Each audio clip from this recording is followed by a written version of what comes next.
Hello the people of class 12th, कैसे हो? तो स्वागत है बच्चों आप सभी का on this YouTube channel of Vedantu. My name is Vishal और आ गया हूं रखने आप सभी का ख्याल, लेकिन किसका?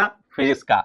तो बच्चों आप सभी लोग मुझे पहली बार इस चैनल पे देख रहे होंगे। इससे पहले मैंने जेईई मेडिजी और नीट मेडिजी पे भी पढ़ाता हूँ, लेकिन आप सभी का क्लास 12th वालों का बोर्ड एग्जाम आने वाला है तो कुछ ना कुछ इधर भी करना जरूरी था। तो आप सभी लोगों के लिए बच्चों एक नई सीरीज शुरू हो रही है जिसमें कि हम लोग करने वाले हैं कंप्लीट चैप्टर्स इन 1 आवर।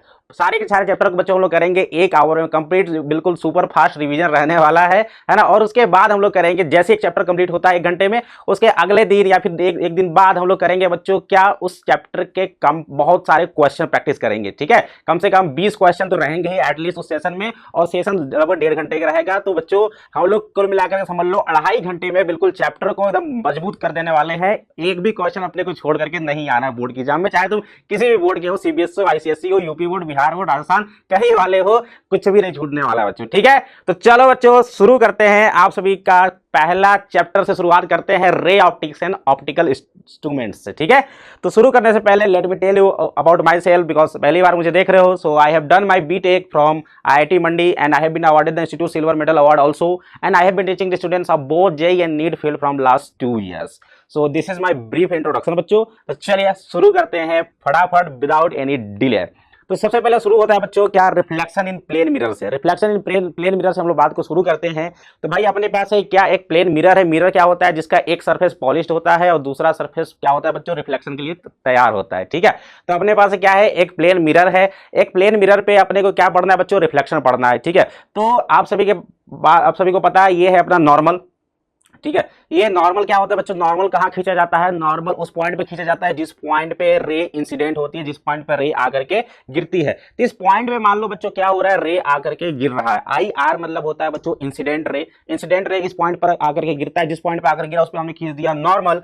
ठीक है, और वही रे फिर टकरा करके वापस निकल जाती है सेम मीडियम में, है ना। तो उसको बोलते हैं हम लोग बच्चों क्या, रिफ्लेक्शन बोलते हैं, राइट। तो नॉर्मल से जो एंगल बनता है बच्चों वो आई होता है रिफ्लेक्शन इंसिडेंट रे का, और रिफ्लेक्टेड रे जो एंगल बनाता है वो आर होता है। आईजी क्या है बच्चों, angle of incidence with respect to ground है ये। ठीक है, क्या है, ग्राउंड के रिस्पेक्ट में, राइट। तो अपने को क्या करना है, अपने को कौन सा एंगल देखना होता है, angle I which is making with the normal, जो नॉर्मल से बन रहा है। ठीक है, तो रिफ्लेक्शन क्या होता है बच्चों कि जब लाइट रे किसी मीडियम से टकराती है और टकराने के बाद सेम मीडियम में जब वापस निकल जाती है, तो इस घटना को हम लोग बोलते हैं बच्चों रिफ्लेक्शन। रिफ्लेक्शन के 2 नियम होते हैं। कौन कौन से नियम होते हैं? पहला नियम होता है बच्चों कि when a ray of light falls on a surface, then the angle of incidence is equal to the angle of reflection. Angle I should be equal to angle R.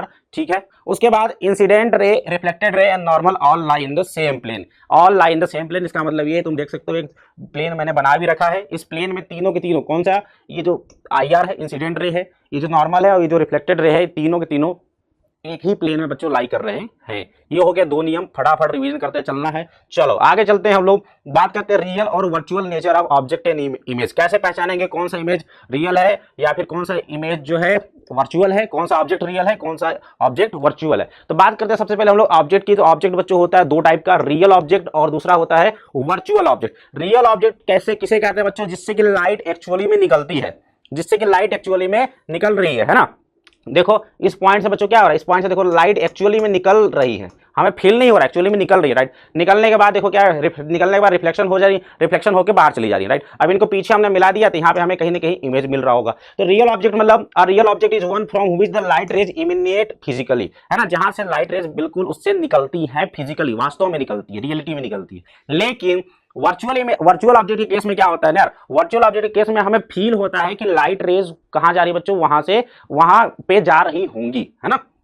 तो a virtual object is one at which the light rays appear to converge but physically do not, जहां पे light rays हमें लगती है कि converge हो रही है, समझे। अब देखो इस पॉइंट पे क्या है बच्चों, लाइट रेज जो है हमें फील हो रही है कि यहाँ पे देखो कन्वर्ज हो रही होंगी, लेकिन ये ऐसे आई लेकिन टकरा के ऐसे चली गई, ऐसे आई टकरा के ऐसे चली गई। बट इसको अगर पीछे डाटा करके मिलाया दिया जाए तो यहाँ पे मिल रही है कि नहीं मिल रही है। ठीक है, तो यहाँ पे क्या हो रहा है, यहाँ पे अपने को ऑब्जेक्ट हमारे सामने नहीं, आंखों के सामने नहीं है हमारे, वो कहाँ हमें फील हो रहा है कि वहां पे लाइट जो है, लाइट कहीं और से आ रही होगी, हमें फील हो रहा है कि वहां पे जाकर कहीं ना कहीं कन्वर्ज होगी। ठीक है, समझ में आया कि नहीं आया, है ना। तो जो चीज हमें फिजिकली नहीं दिखाई दे रही है, मतलब सिंपल सी बात है वर्चुअल ऑब्जेक्ट रहा होगा, जो हमें नहीं दिखाई दे रही दैट इज वर्चुअल ऑब्जेक्ट। ठीक है, चल आगे बात करते हैं, हम लोग इमेज की बात कर लेते हैं। इमेज भी अपने पास 2 टाइप के बच्चों, रियल और वर्चुअल इमेज। रियल इमेज मतलब कि जब लाइट रेज इमेज कब बनेगा, जब लाइट रेज टकरा कर रिफ्लेक्ट होकर के जब वापस आती है, रिफ्लेक्ट होकर के जब लाइट रेज आएंगी तब जाकर के जब वास्तव में मिलती है लाइट रेज, एक्चुअली में जब लाइट रेज मिलती है ना तब अगर इमेज बनता है तो उसको हम लोग बोलते हैं बच्चों, क्या बोलते हैं, हम लोग बोलते हैं क्या, रियल इमेज बोलते हैं। ये देखो यहाँ पे अपना ये उल्टा इन्होंने बना रखा है, ठीक है, ये इसको कर दो तुम लोग क्या, इसको कर दो रियल, ये हो जाएगा रियल और ये हो जाएगा अपना वर्चुअल, ठीक है। तो रियल इमेज की अगर हम लोग बात करें तो देखो यार क्या हो रहा है कि अपने पास जो लाइट रेज है जो बच्चों टकरा करके, लाइट रेज क्या हो रही है, टकरा करके वापस यहाँ पे मिल रही है, एक्चुअली में मिल रही है, ठीक है। तो क्या होगा, ये रियल इमेज, यानी कि real image is one at which the light raise physically intersect after reflection, reflection के बाद लाइट रेज वास्तव में क्या हो रही है, इंटरसेक्ट करती हैं। चल इसमें देखा जाए वर्चुअल इमेज में क्या होता है, वर्चुअल इमेज में अपने को लगता है कि लाइट रेज क्या हो रही होंगी, रिफ्लेक्शन के बाद वहां पे कन्वर्ज हुई होंगी, ऐसा हमें लगता है। ये देखो यहाँ ऑब्जेक्ट था, ये ऑब्जेक्ट है, ऑब्जेक्ट से क्या हुआ, ऑब्जेक्ट से यहाँ पे लाइट गई, यहाँ टकरा करके बाहर चली गई, इसको पीछे मिला दिया तो हमें क्या मिल गया बच्चों, वर्चुअल इमेज मिल गया। तो virtual image is one at which the light raise do not intersect physically, light rays देखो यहाँ पे फिजिकली इंटरसेक्ट नहीं कर रहे हैं, वो तो बाहर निकल गए, लेकिन उनको पीछे मिलाने पर अपने को एक पॉइंट मिलता है जहां पे इमेज मिलता है, तो यहाँ पे अपने को अपीयर होती है, ठीक है। तो यहां से लाइट रेज जो होती है बच्चों, वर्चुअल इमेज से लाइट रेज डाइवर्ज होते हुए फिर होती है अपने को, क्लियर है, समझ में आ गया क्या, ठीक है, क्लियर है। आप जो शीशा में चेहरा देखते हो आपका वो कौन सा होता है बच्चों, that is your virtual image, क्योंकि वो अंदर बन रहा है ना, वो आप उसको पर्दे पे नहीं प्राप्त कर सकते, या सिंपल सा ऐसी बात समझो, ऐसा इमेज जिसको आप पर्दे पे प्राप्त कर सकते हो that is your real image, ठीक है, जिसको पर्दे पे प्राप्त नहीं कर सकते that is your virtual image, simple सी बात इतना है और कुछ नहीं, ठीक है। चलो आगे चलते हैं, हम लोग बात करते हैं एक छोटा सा topic, field of view. Field of view मतलब क्या होता है यार कि it represent the region in which the observer can see the image found by the mirror, है ना, इस मिरर के द्वारा, है ना, इस मिरर के द्वारा कितने बड़े एरिया तक इमेज को देखा जा सकता है ना। ये देखो ये है रियल ऑब्जेक्ट, है ना, इस रियल ऑब्जेक्ट से चीजें, है ना, इस रियल ऑब्जेक्ट इसके एक एंड पे यहाँ लाइट गई, दूसरे एंड पे यहाँ पे लाइट जाती है, तो टकरा करके ये लाइट यहाँ पे चली गई, ये लाइट यहाँ पे चली गई, तो ये वाला जो एरिया होता है बच्चों ये फील्ड ऑफ व्यू होता है। तो क्या हो गया, it represent the region in which the observer can see the image found by the mirror, है ना, कि इस मिरर के द्वारा इमेज किस एरिया तक दिखा सकता है, किस एरिया तक दिख सकता है ना, समझे कि नहीं समझे, ठीक है। जैसे एक शीशा में तुम खड़े हो तो जरूरी, एक शीशा में खड़े हो तो एक तुमको एक पर्टिकुलर एरिया में ही तुमको उसका इमेज दिखेगा, है ना, उससे थोड़ा सा इधर उधर हुआ तो फिर इमेज चीज उसका दिखना तुमको बंद हो जाएगा, क्लियर है, समझ आ रहा है कि नहीं आ रहा, तो उसको बोला जाता है बच्चों फील्ड ऑफ व्यू, जिसमें कि आप किसी भी ऑब्जेक्ट का इमेज किस एरिया तक देख पा रहे हो, ठीक है।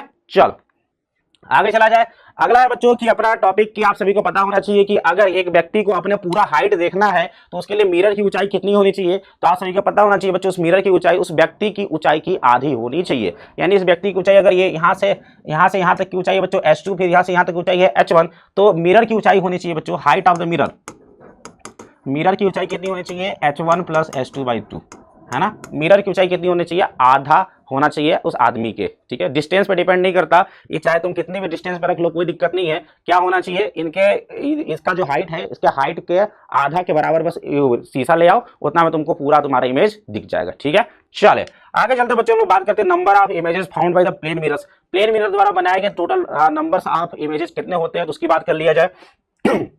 तो number of images found is equal to n is equal to formula दिया जाता है बच्चों 360/थीटा, 360/थीटा, जहाँ थीटा क्या होता है बच्चों, वो दो मिरर्स कितने एंगल पे रखे हुए हैं, वो दो मिरर्स कितने एंगल पे रखे हुए हैं, मान लो कि एंगल थीटा पे रखा हुआ है, ये पहला मिरर m1 दूसरा मिरर m2, ये दोनों थीटा एंगल पे रखे हैं, तो number of images found is equal to दिया जाता है n इज इक्वल टू 360°/थीटा।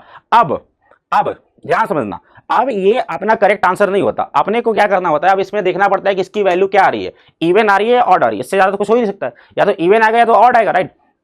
तो अगर इवन आ रहा है तो n इज इक्वल टू होगा, अगर नंबर ऑफ इमेज मतलब ये जो यहां से n की वैल्यू, यहां से अगर n की वैल्यू इवन आई तो तुम्हारा आंसर होगा 360/थीटा -1, 360/θ-1, यानी कि जैसे कि अगर 360 बाई में अगर थीटा की वैल्यू 60 है तो कितना हो जाएगा, ये 6, तो ये क्या है, इवन नंबर है, इवन नंबर के लिए आंसर कितना हो जाएगा, 6 - 1, दैट इज कितना हो जाएगा, आंसर 5 हो जाएगा, ठीक है। उसी तरीके से अगर ऑड है भैया, अगर ऑड है तो ऑड कंडीशन में जैसे मान लो कि आ गया कितना, 5 आ गया, कितना आ गया, 5 आ गया, यानी कि थीटा इक्वल टू 72 डिग्री रख दिया तुमने, 72 डिग्री रख दिया, तो n की वैल्यू कितनी आ गई, 5। अब 5 आने की कंडीशन में क्या है कि अगर आपने जो ऑब्जेक्ट है उसको ऑब्जेक्ट को आपने बिल्कुल एंगल बाइसेक्टर पे रखा है, सिमेट्रिक पोजीशन में रखा है, या फिर इधर उधर कहीं भी रख दिया है, तो सिमेट्रिक में अगर रखा है तो आंसर होगा 360/θ-1, और अगर सिमेट्रिक में नहीं रखा है तो आंसर हो जाएगा 360/θ, यानी आंसर हो जाएगा 5, है ना। अगर सिमेट्रिक में रखा है तो 5 - 1 आंसर हो जाएगा 4, क्लियर है। चलो आगे चला जाए, हम लोग बात करते हैं अब introduction to spherical mirror. Spherical mirror देखो बच्चों कैसे बनता है, तो आप सभी को पता है स्फेरिकल मिरर बनाने के लिए अपने को क्या चाहिए, स्फीयर चाहिए, ठीक है। तो ये है अपने पास कुछ स्फीयर, है ना। तो दो टाइप के मिरर होते हैं स्फेरिकल में, कॉनकेव मिरर और कॉन्वेक्स मिरर। कॉनकेव मिरर में देखो जरा कि हम लोग कट करते हैं बच्चों कुछ इस टाइप से, और इसका जो पॉलिश वाला एरिया रहता है वो बाहर पॉलिश रहता है। पॉलिश किधर रहता है बच्चों, बाहर पॉलिश रहता है, और रिफ्लेक्शन होता है कुछ इधर वाले पोर्शन से। रिफ्लेक्शन किधर होता है, इधर वाले पोर्शन से। और कॉन्वेक्स मिरर की अगर बात किया जाए बच्चों, तो कॉन्वेक्स मिरर में हमारे जो पॉलिश होता है वो अंदर की ओर पॉलिश होता है ना, इस स्फीयर के अंदर की ओर, है ना, गोले के अंदर की ओर पॉलिश होता है। ये हॉलो स्फीयर है, उसके अंदर पॉलिश होता है, और ये क्या होता है, बाहर वाले पोर्शन से क्या होता है बच्चों, रिफ्लेक्शन होता है, जिसको हम लोग बोलते हैं कॉन्वेक्स। इसके रिलेटेड कुछ टर्मिनोलॉजी देख लिया जाए तो यार देखो, सबसे पहले अपने पास एक कॉनकेव मिरर जिसमें कि ये अंदर वाले पोर्शन से क्या होगा, रिफ्लेक्शन होगा, और इसमें क्या होगा, कॉन्वेक्स है जिसमें कि बाहर वाले पोर्शन से रिफ्लेक्शन होगा। तो सबसे पहला पॉइंट आता है कि पोल क्या है। सबसे पहला पॉइंट है पोल। तो पोल क्या होता है, तो भाई देखो जरा, पोल इसको कहा जाता है, it is the centre of the reflecting surface of the spherical mirror, है ना। स्फेरिकल मिरर का जो रिफ्लेक्टिंग सरफेस है उसका सेंटर होता है पोल।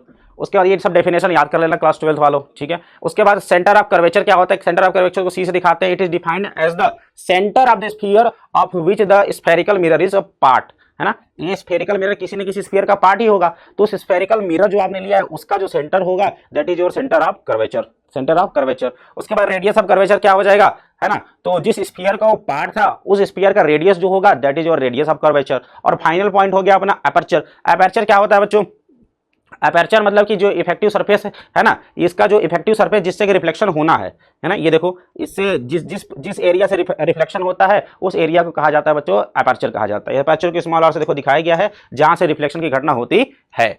चल आगे देखा जाए बच्चों, प्रिंसिपल एक्सिस क्या होता है। तो प्रिंसिपल एक्सिस यार देखा जाए तो प्रिंसिपल एक्सिस पढ़ो, it is the line joining the pole and the centre of the curvature.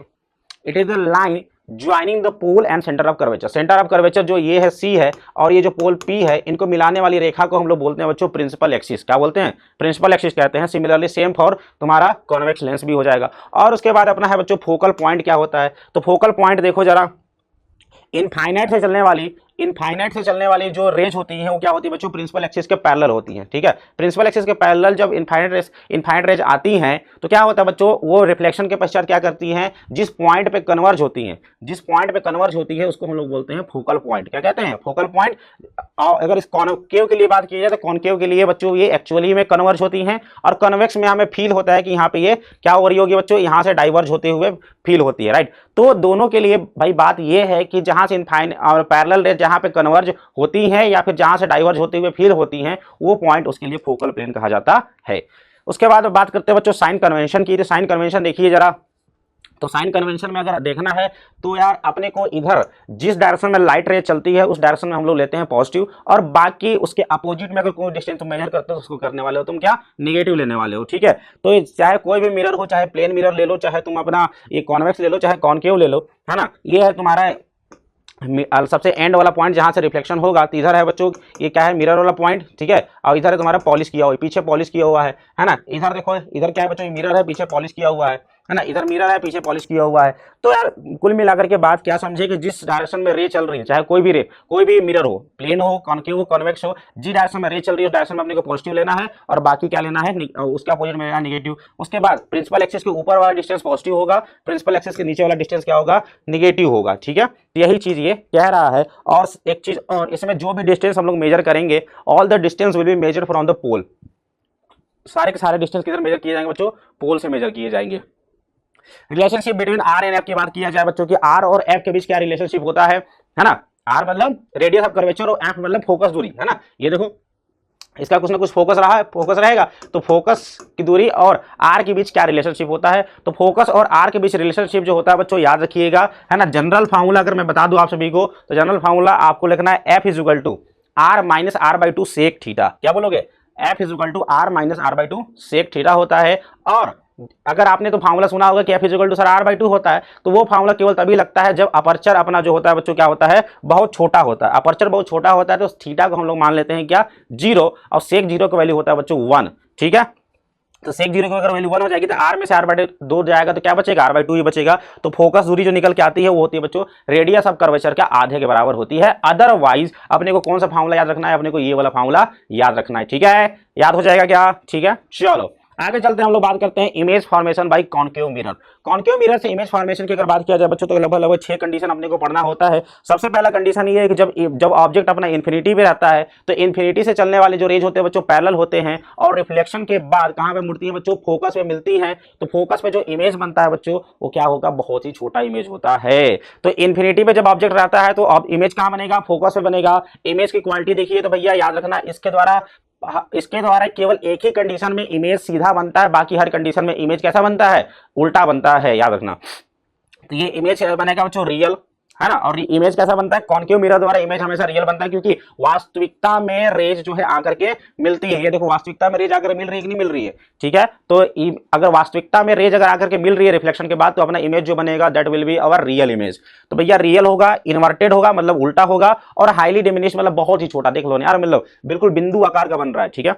दूसरा है अपना कि दूसरा जब आप रखते हो इसको कहां पे रखते हो, तो भैया इसको आप रखते हो बियॉन्ड सी या फिर बियॉन्ड 2f, बियॉन्ड 2f भी कहा जाता है इसको, ठीक है। तो बियॉन्ड सी मतलब कि यार इस जो radius of centre of curvature उससे दूर रख रहे हो, तो इस कंडीशन में जो इमेज बनता है आप सभी को देखिएगा, तो इस कंडीशन में जो इमेज बनेगा वो इमेज बनता है सी और एफ के बीच में। इमेज कहां बनता है, सी और एफ के बीच में। देखो जितना दूर से आए, जितना दूर पे ऑब्जेक्ट रहेगा उतना नजदीक मिरर के इमेज बनेगा, ठीक है। जितना नजदीक आते जाओगे मिरर के उतना दूर इमेज चलाता जाएगा, ठीक है। देखो पहले इन्फिनिटी पे था तो बिल्कुल बहुत नजदीक फोकस बना, अब थोड़ा सा और इसको नजदीक ला रहे हो तो ये थोड़ा सा दूर शिफ्ट होगा, थोड़ा सा दूर शिफ्ट होगा। पहले फोकस बन रहा था, फोकस और सी के बीच में बनेगा, अब पहले फोकस और सी के बीच में बनेगा अब, ठीक है। तो फोकस और सी के बीच में बनेगा। तो देखो दो रेज हमेशा लाते हैं, एक रेज देखो इन्फिनिटी चलने वाली रेज पैरेलल रेज कैसे चलेंगी बच्चों, फोकस से गुजर जाएंगी, और जो सी से चलने वाला रे होता है बच्चों, सी उसी रास्ते पे वापस लौट जाती है। तो यहाँ पे देखिए एक इमेज बनता है अपना, ये इमेज देख सकते हैं आप, इसके कंपेरिजन में कितना है बच्चों, छोटा है, उल्टा है, छोटा है, उल्टा है और रियल इमेज है, ठीक है। चलो अगला बात, हम लोग इमेज रखने वाले ऑब्जेक्ट रखने वाले सी पर। तो जब बच्चों हमने क्या बताया, जब उधर था तो इमेज कहां बना था, यहां बना था, ठीक है। अब आप इसको सी पे ले आए हो तो इमेज भी सी पे ही बनेगा, इमेज भी कहां बनेगा, सी पे बनेगा। तो जब सी पे रखते हैं हम लोग, जब सी पे रखोगे तो इमेज भी आपका सी पे बनेगा। ये रियल होगा, इन्वर्टेड होगा, उल्टा तो हमेशा होगा, रियल हमेशा होगा, ठीक है, लेकिन साइज इसमें अब बराबर होगा। अगला कंडीशन देखा जाए, अगर अगला कंडीशन कि अगर आप जब सी और एफ के बीच में रख रहे हो तो भैया यहाँ पे इमेज बना था पहले केस में, अब इसके बाद इमेज किधर बनेगा, इधर बनेगा, है ना। स्टोरी समझो इसका, है ना। तो क्या होगा, अब जब सी और एफ के बीच में रखोगे तब थोड़ा सा इमेज बढ़ना शुरू हो जाएगा, इमेज क्या हो जाएगा, बढ़ना शुरू हो जाएगा। तो देखो जरा, है ना। तो एक जो पैरेलल रेज फोकस से गुजरी इधर गई, और एक ऐसे एक फोकस से ऐसे चली गई, और दूसरी रेज जो है बच्चों ऐसे जाकर के, है ना, फोकस से जाने वाली रेज क्या है, पैरेलल निकल गई। तो देखो यहाँ पे जाकर के इमेज बन गया। अब इमेज देखो जरा इसके कंपैरिजन में बड़ा है कि नहीं है, सर ऑब्वियस सी बात है सर बड़ा है। तो इमेज तो तुम्हारा क्या बनेगा, बड़ा बनेगा, और लेकिन रियल और इन्वर्टेड रहेगा ये, ठीक है।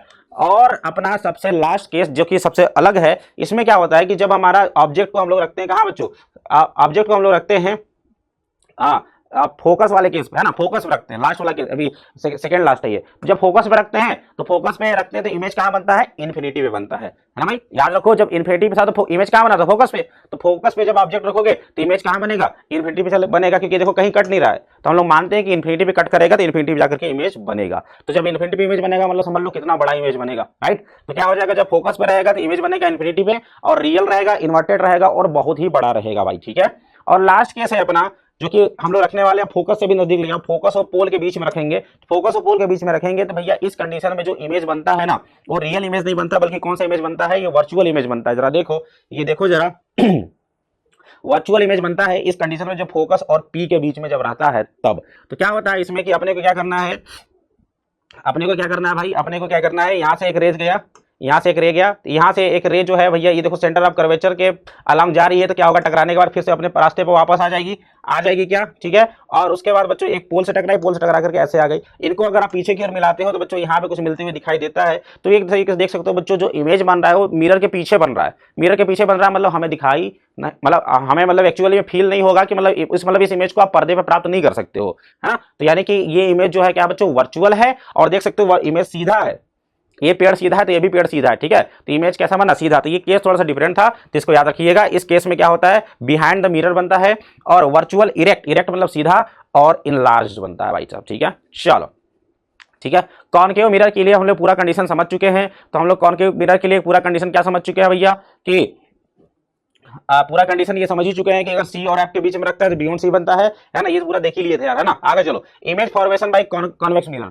कॉन्वेक्स मिरर के द्वारा इमेज फॉर्मेशन की अगर बात किया जाए तो देखो कॉन्वेक्स मिरर के लिए दो ही केस बनता है। क्या बनता है सर कि पहला केस तो है कि मतलब तुम ऑब्जेक्ट को कहीं भी रख दो, है ना, पहली बात ऑब्जेक्ट को चलो इन्फिनिटी पे रख दो, है ना, और उसके बाद इन्फिनिटी और पोल के बीच में तुम कहीं भी रख दो, सब केस में हम एक ही रिजल्ट देंगे।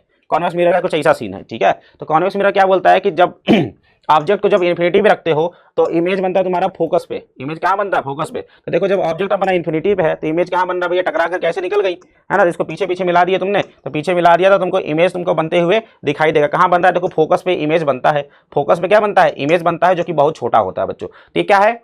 ये है अपना image when the object is at infinity. और दूसरा है कि इन्फिनिटी और पोल के बीच में कहीं भी रख लो, इन्फिनिटी और पोल के बीच में कहीं रख लो तो भैया हमारा जो इमेज बनेगा पोल और फोकस के बीच में बनेगा, और वो भी क्या होगा? छोटा होगा। तो इन दोनों केस में क्या समझे? कॉन्वेक्स मिरर की अगर बात किया जाए, उत्तल लेंस जिसको कहते हैं हिंदी में, तो इसके में अगर बात करें अगर हम लोग, तो इसके कंडीशन में क्या हुआ कि अगर अपना कोई भी कहीं पर भी तुम ऑब्जेक्ट को रख दो, हम क्या करेंगे भैया? हम तुमको यार बिल्कुल वर्चुअल इमेज देंगे, सीधा इमेज देंगे, वर्चुअल देंगे, इरेक्ट देंगे और छोटा देंगे। वर्चुअल देंगे, इरेक्ट देंगे, छोटा देंगे, ठीक है। समझे कि नहीं समझे? तुम ऑब्जेक्ट को कहीं भी रख लो तो दोनों केस में तुमको क्या मिलेगा? वर्चुअल मिलेगा, इरेक्ट मिलेगा, डिमिनिश मतलब छोटा मिलेगा। इसमें भी तुमको छोटा मिलेगा, ठीक है, समझ गए? चले, तो कॉन्वेक्स मिरर में केवल दो ही केस होता है, ये इसका इसी कुछ खास बात होता है। चलो भाई आगे चलते हैं, हम लोग बात करते हैं मिरर फार्मूला की, जो कि आप सभी लोग जानते हो 1/f = 1/v + 1/u। तो देखो यार कैसे आता है, इसका डेरिवेशन आप सभी के लिए इंपॉर्टेंट है, मैं बता देता हूं फटाफट। अपने पास ये कौन सा मिरर है? कॉन्केव मिरर है ना। तो अपने पास है अपने पास क्या रखा है भैया? अपने पास है ये देखो C है, C मतलब सेंटर ऑफ कर्वेचर है, यहाँ पे देखो ऑब्जेक्ट है और यहाँ पे देखो इमेज बन रहा है, ठीक है। तो यहाँ से देखो ऑब्जेक्ट से एक रे निकल के गई, टकरा करके यहाँ पे आ गई, आई पे बन गया है इमेज। ये एंगल अल्फा जो कि बना रहा है ऑब्जेक्ट, है ना, बीटा एंगल बना रहा है C, और आई जो यानी कि जो इमेज है वो एंगल बना रहा है गामा। आप सभी को पता है इस पॉइंट पे अगर हम लोग नॉर्मल खींचे तो नॉर्मल जो है बच्चों सेंटर से होकर गुजरेगा, और नॉर्मल से जो इंसिडेंट रे और जो रिफ्लेक्टेड बराबर एंगल बनाती है, यानी कि अगर ये एंगल थीटा है तो ये भी एंगल थीटा होगा। तो देखो अगर हम लोग बात करें तो एक बात बताओ सबसे पहले मुझे कि जो बीटा होगा किसके बराबर होगा? अपने को देखो कुल मिलाकर क्या करना है? अल्फा बीटा गामा में रिलेशनशिप निकालना है। क्या करना है? अल्फा बीटा गामा में रिलेशनशिप निकालना है, क्योंकि अल्फा बीटा गामा में रिलेशनशिप निकल जाएगा तो हम लोग ये डिस्टेंस आप सभी को पता है ये डिस्टेंस होगा बच्चों माइनस का v। क्यों? इमेज के लिए हम लोग कौन सा लेटर यूज करते हैं? v, right. तो क्या हो जाएगा? माइनस का v, क्योंकि रे चल रहा है इस डायरेक्शन में और डिस्टेंस मेजर कर रहा हूं अभी डायरेक्शन में, राइट। उसके बाद बताओ ये कौन सा डिस्टेंस, ये कौन सी किसके बराबर होगा बच्चों? ये हो जाएगा माइनस का 2r के बराबर। और ये किसके बराबर होगा? ये ऑब्जेक्ट है, ऑब्जेक्ट के लिए क्या होगा बच्चों? माइनस का u, क्योंकि सारे का सारा डिस्टेंस आप इधर मेजर कर रहे हो, लाइट किधर चल रहा है? इधर चल रहा है, ठीक है।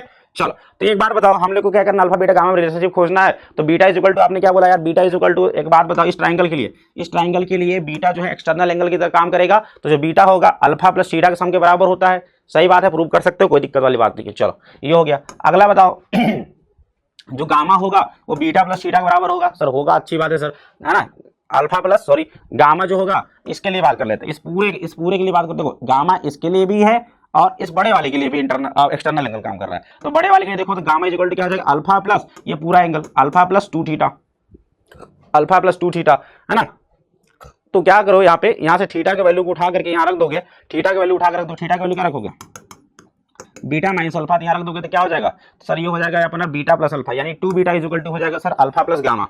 2 बीटा इज इक्वल टू हो जाएगा अल्फा प्लस गामा। अब देखो क्या करना है, आपने देख लिया कि 2 beta is equal to alpha plus gamma आ गया, और अपर्चर कम है तो इसके लिए हम लोग अल्फा बीटा गामा को क्या मान लेते हैं? छोटा सा एंगल मान लेते हैं, ठीक है। अब अल्फा बीटा गामा को अगर छोटा एंगल मान लिया जाए तो अल्फा इज इक्वल टू बताओ अल्फा या फिर tan अल्फा, अल्फा या फिर tan alpha is equal to बताओ tan alpha is equal to हो जाएगा क्या? AP अपॉन में ये देखो OP, AP अपॉन में PO, राइट। अल्फा को tan अल्फा की तरह समझ रहे हैं हम लोग, ठीक है। उसी तरीके से tan बीटा क्या हो जाएगा? tan beta sir AP upon में ये हो जाएगा सर PC, बोलो भाई, और गामा हो जाएगा AP अपॉन में IP, ठीक है, समझ गए। चलो अब सारा वैल्यू पता है, सारा वैल्यू को यहाँ पर रख दो, रख दिया। 2 इंटू बीटा की जगह पे ये रख दिया, ये रख दिया, सब रख दिया। अब बताओ PC को हमने क्या रखेंगे? PC को क्या रखेंगे भाई? PC को, अरे सॉरी यहाँ पे 2r मैंने क्यों लिख दिया यार?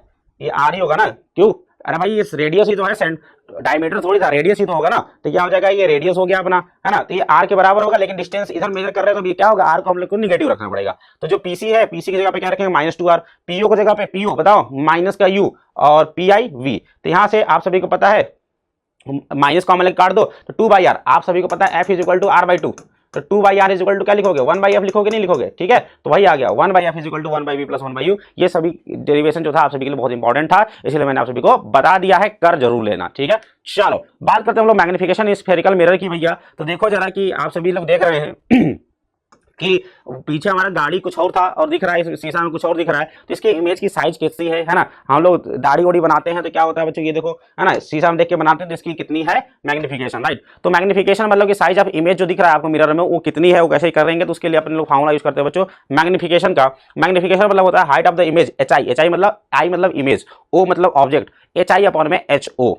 ठीक है। ये हो गया H I height of the image, और एच ओ क्या हो गया, हाइट ऑफ द ऑब्जेक्ट हो जाता है। अब समझना ध्यान से, अपने को फार्मूला चाहिए मैग्निफिकेशन का, तो यार देखो फार्मूला देखो मैग्निफिकेशन का अगर देखा जाए तो एक बात बताओ, थीटा इज इक्वल टू या फिर tan theta is equal to, बताओ जरा क्या होगा। तो sir tan theta is equal to होगा सर एच ओ अपॉन में क्या बोलोगे सर, यू, बोलो भाई एच ओ अपॉन में, एक बार बताओ, अरे भाई ये tan theta is equal to बोलोगे क्या, tan theta is equal to क्या बोलोगे सर, एच ओ अपॉन में ये डिस्टेंस क्या होगा, ऑब्जेक्ट के डिस्टेंस यानी कि माइनस का u, बोलो भाई माइनस का u, और ये इसके लिए tan थीटा, इसके लिए tan थीटा सर बराबर हो जाएगा माइनस का H I divided by minus का v, ठीक है, माइनस माइनस कट गया, तो देखो ये क्या आ जाएगा, सब कट गया, यानी एच आई अपॉन में H I equal to minus V upon में यू, और ये किसके बराबर है, m के बराबर है। तो मैग्निफिकेशन किसके बराबर निकल के आ गया भैया, मैग्निफिकेशन m जो निकल के आ गया, एच आई अपॉन में H I equal to minus V upon में यू, ठीक है, और 1/f is equal to 1/v plus 1/u से सॉल्व करके एक बार u को रिप्लेस करो, एक बार v को रिप्लेस करो, है ना, तो ये फार्मूला आ जाता है। ये फार्मूला प्रूव करने के लिए भी आ सकता है, आप सभी लोग तो आसानी से इस तरीके से प्रूव कर देना, है ना। तो f अपॉन में f माइनस यू या फिर f माइनस v अपॉन में f हो जाएगा। क्लियर है। चलिए बात करते हैं हम लोग नेचर ऑफ इमेज की कैसे पता करेंगे। तो मैग्निफिकेशन को देख करके हमें नेचर ऑफ इमेज पता करना होता है। जरा देखा जाए तो भाई साहब देखो, magnification is equal to H I upon में H O is equal to minus V upon में यू इज इक्वल टू, इतना पूरा फार्मूला देख लिया है। तो भैया पूरा खेल डिपेंड करता है मैग्निफिकेशन पे। अगर मैग्निफिकेशन निगेटिव आ गया, मैग्निफिकेशन निगेटिव आ गया मतलब क्या है, image is real and inverted. m negative आ गया मतलब इमेज इज रियल और इन्वर्टेड। पॉजिटिव मतलब अगर m की वैल्यू पॉजिटिव आ गई मतलब image is virtual and upright. Image is virtual मतलब आभासी है और क्या सीधा है। अगर m एक से बड़ा है मतलब मॉड ऑफ m अगर एक से बड़ा है भैया, इसका मतलब क्या है, अपना इमेज बड़ा होगा। m के बराबर है मतलब इमेज का साइज ऑब्जेक्ट के साइज के बराबर होगा, और m अगर एक से कम है तो इमेज छोटा होगा ऑब्जेक्ट के कंपैरिजन में। ठीक है, चलिए तो लॉन्गिट्यूडनल मैग्निफिकेशन की अगर बात किया जा रही है कि अगर मान लो कि अपने पास एक ऑब्जेक्ट था, है ना, जिसकी लंबाई कुछ ना कुछ रही होगी, मान लो इसकी लंबाई है डेल्टा यू, है ना, और इसका इमेज बन गया कुछ ना कुछ, ये इमेज बन गया डेल्टा वी बन गया, राइट, जिसकी लंबाई है डेल्टा वी। तो लॉन्गिट्यूडनल मैग्निफिकेशन मतलब कि क्या हो जाएगा, डेल्टा वी अपॉन में डेल्टा यू, है ना भाई, कि शुरुआत में हमारा इतना लंबा पेन था, तुमने उसका इमेज बनाकर कितना छोटा कर दिया, तो तुमने क्या कर दिया इसका, है ना, तो कितना मैग्निफिकेशन हुआ, तो भैया इमेज का लंबाई डिवाइडेड बाई ऑब्जेक्ट की लंबाई। क्लियर है। चलो आगे चला जाए, अब हम लोग बात करते हैं बच्चों इंट्रोडक्शन ऑफ रिफ्रैक्शन। ठीक है, फटाफट काम करेंगे बिल्कुल, है ना, और सवाल करने के लिए तैयार रहना। नेक्स्ट सेशन में बिल्कुल अच्छे से सवाल करने वाले हैं, बिल्कुल सब उड़ा के आ जाओगे बोर्ड में। ठीक है, चलो रिफ्लेक्शन की बात करते हैं। जरा ये देखो, बच्चा देख रहा है ना, देख रहा है क्या देख रहा है, पानी में देख रहा है, मछलियों को दिख रहा है ना, तो पानी में मछलियों को देख रहा है। एक्चुअली में जहां मछलियां दिख रही है वहां पे होती नहीं है, कहीं और होती है, राइट, है ना। तो ये होता है बच्चों घटना किसका, रिफ्लेक्शन का होता है, सॉरी रिफ्रैक्शन का होता है। तो व्हाट इज रिफ्लेक्शन, तो बच्चों reflection is nothing but the change in the direction of light rays. Light rays के डायरेक्शन में change when it passes from one medium to another medium for the different optical density, right. Optical density मतलब अभी मैं बताने वाला हूं क्या होता है ऑप्टिकल डेंसिटी। तो देखो यार क्या है कि अपने पास दो मीडियम्स है, क्या है, अपने पास दो मीडियम्स है, दो मीडियम्स है, पहला मीडियम ये है, दूसरा मीडियम देखो ये है। तो लाइट रेज बच्चों एक मीडियम से दूसरे मीडियम में जब एंटर करती है तो क्या होती है, अपने रास्ते से मुड़ जाती है, अपने रास्ते से मुड़ जाती है। तो इसी घटना को हम लोग कहते हैं रिफ्रैक्शन। क्या कहते हैं, refraction. Angle I is what, जिस पॉइंट पे इंसिडेंट होता है उस पॉइंट पे खींच दो नॉर्मल, तो नॉर्मल से जो एंगल बनता है that is your incident angle, और ये जो एंगल आर बन रहा है विद द नॉर्मल वो that is your angle of refraction, not reflection, refraction. ठीक है, और ये जो एंगल है भैया, ये एंगल इसको कहते हैं एंगल ऑफ डेविएशन। भैया आ रहा था इस रास्ते पे, जाना चाहिए था इसी रास्ते पे, लेकिन ये घूम गया इतना से, तो डेल्टा को बोलते हैं हम लोग angle of deviation. Delta is equal to I minus R होता है। क्या होता है, आई माइनस आर होता है। एंगल ऑफ इंसिडेंस समझिएगा, एंगल ऑफ रिफ्रैक्शन और एंगल ऑफ डेविएशन मैंने आप सभी को समझा दिया। तो delta is equal to I minus R होता है। अब हम लोग बात करते हैं ऑप्टिकल डेंसिटी क्या होता है भैया, कि है ना, कैसे पता करेंगे कौन सा ऑप्टिकल डेंसिटी किसका क्या है। तो optical density the extent to which any medium bends the incident light rays toward or away from the normal is known as the optical density. मतलब कोई भी मीडियम लाइट रेज को कितना नॉर्मल से दूर झुकाता है या फिर नॉर्मल की ओर झुका देता है, उसको कहते हैं हम लोग ऑप्टिकल डेंसिटी। जैसे कि अपने पास है एक रेयरर मीडियम है, नीचे डेंसर मीडियम है। तो रेयर और डेंसर आपने कैसे डिफाइन किया, है ना, तो if the reflected ray bends toward the normal with respect to the incident ray then the second medium is said to be the optically denser medium, है ना। तो जब इस तुम्हारा जो रे है पहले के कंपैरिजन में नॉर्मल की ओर झुक जाता है तो इसको क्या होगा, दूसरा मीडियम है वो ऑप्टिकली डेंसर है, और अगर नॉर्मल से दूर चला जाता है तो उसको बोलोगे ऑप्टिकली रेयरर मीडियम है। भाई साहब क्या है, ऑप्टिकली रेयरर मीडियम है, राइट। चलो आगे बात करते हैं, हम लोग बात करते हैं रिफ्रैक्टिव इंडेक्स की। तो रिफ्रैक्टिव इंडेक्स क्या होता है? It is the ratio of speed of light in vacuum to the speed of light in the medium, है ना। वैक्यूम जो स्पीड ऑफ लाइट होता है और मीडियम में जब लाइट एंटर कर गया, है ना, इस ग्लास में जब लाइट एंटर कर गया तो उस समय स्पीड उसकी चेंज होगी, तो है ना। तो वैक्यूम में डिवाइड बाई मीडियम में जो स्पीड होती है उसकी रेशियो को हम लोग बोलते हैं बच्चों रिफ्रैक्टिव इंडेक्स। म्यू से इसको दिखाते हैं, है ना। सी की वैल्यू सभी को पता है, इतना होता है म्यू प्रोपोर्शनल 1/v, यानी कि आपने क्या समझा कि mu optical rarer is less than mu optical denser, यानी कि डेंसर मीडियम का जो डेंसर मीडियम का जो रिफ्रैक्टिव इंडेक्स होगा वो ज्यादा होगा, है ना, क्योंकि उसमें लाइट की जो स्पीड होती है वो क्या हो जाती है? कम हो जाती है ना। चलिए आगे चला जाए, बात करते हैं हम लोग लॉज ऑफ रिफ्लेक्शन की बात कर लिया जाए भाई। तो लॉज ऑफ रिफ्लेक्शन आप सभी को पता है ही। पहला लॉ है कि बच्चों द इंसिडेंट रे, रिफ्रैक्टेड रे और नॉर्मल तीनों एक ही प्लेन में होते हैं, जो कि आप सभी को दिख भी रहा है ना। ये तीनों के तीनों कौन से तीनों के तीनों भैया? ये इंसिडेंट रे, नॉर्मल और ये रिफ्लेक्टेड रे, तीनों क्या होते हैं? एक प्लेन में होते हैं। और दूसरा जो लॉ है बच्चों उसको हम लोग कहते हैं स्नेल्स लॉ। ये क्या होता है? For any given pair of media the ratio of sine of the angles of incidence to the sine of angle of refraction is constant and known as the relative refractive index. इन्होंने क्या बोला यार? इन्होंने ये बोला कि different medium के लिए जो I1 है, ठीक है, ये जो I1 एंगल पे जो इंसिडेंट हो रहा है और R1 पे ये रिफ्लेक्ट हो रहा है, I2 पे यहाँ पे इंसिडेंस हो रहा है, R2 पे रिफ्लेक्ट हो रहा है, I3 पे इंसिडेंस हो रहा है, R3 पे रिफ्लेक्ट हो रहा है। तो कोई भी एंगल पे आ रहा है, कोई भी एंगल पे जा रहा है, जिस एंगल पे आएगा उसके लिए कुछ ना कुछ एंगल फिक्स रहता है जिस एंगल पे वो जाएगा। तो इन्होंने ये बोला कि जो इंसिडेंट रेज है, इंसिडेंट एंगल है I, और जो रिफ्लेक्टेड एंगल है R, इनका साइन का जो रेशियो होगा दैट विल बी कांस्टेंट, यानी sine I1 by sine R1 is equal to sine I2 by sine R2 is equal to dot dot dot is equal to constant रहने वाला है। Clear है? समझ में आ गया? चलो, है ना। अब बात करते हैं हम लोग रियल एंड अपरेंट डेप्थ की। तो देखो यार होता क्या है अगर आपके पास एक ग्लास है, ग्लास में अगर आपने रख दिया पानी और उसमें डाल दिया एक सिक्का, तो अगर आप ऊपर से देखते हो तो सिक्का बच्चों आपको कुछ उठा हुआ दिखाई देता है, कुछ ऊंचाई पे उठा हुआ दिखाई देता है। तो this is due to the phenomena of refraction. Refraction के फेनोमेना की वजह से होता है ना। तो इसको कहते हैं बच्चों की ये है इसकी रियल डेप्थ, ये क्या है? इसकी रियल डेप्थ है। और क्या है बच्चों? इसकी अपरेंट डेप्थ है। क्या है ये? अपरेंट डेप्थ, जहां पे अपने को ये फील हो रहा है। तो जो अपरेंट डेप्थ होता है बच्चों वो याद रखना, है ना, जो अपरेंट डेप्थ होता है वो रियल डेप्थ का h अपॉन में म्यू होता है, याद रखिएगा, है ना।